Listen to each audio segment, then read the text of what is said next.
ඔන්න ඉතින් අපි හදාගත්ත පැස්ටා. පොඩි කවුරුත් ආස කෑමක් හදන්නේ පැස්ටා. ඔයාලට ආසයි හදන්නද?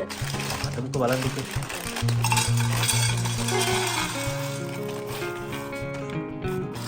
ඉතින්දරට වැඩි දන. මේ අපිට මේ ඊට ටොපිය වතුර එකක් දාලා වතුරට රත් කරගෙන ඉඳලා දානවා. මොකද මේ නැත්තම් වෙලා යනවා.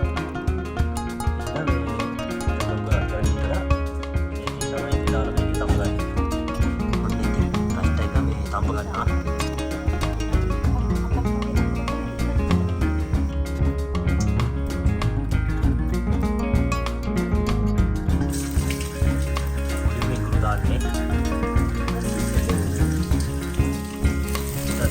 දාගන්න ඕනේ.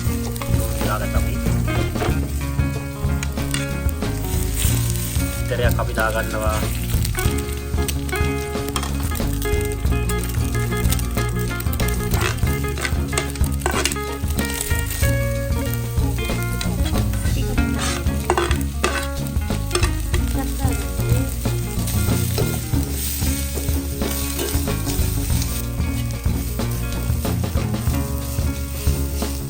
රසවත් කරගන්න අපි සෝයා සෝස් එකක් කරනවා.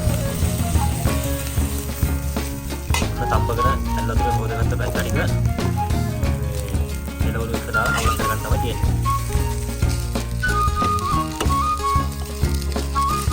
මේක තවත් රසවත් කරගන්න එක්ස්ට්‍රා ටිකක් දානවා.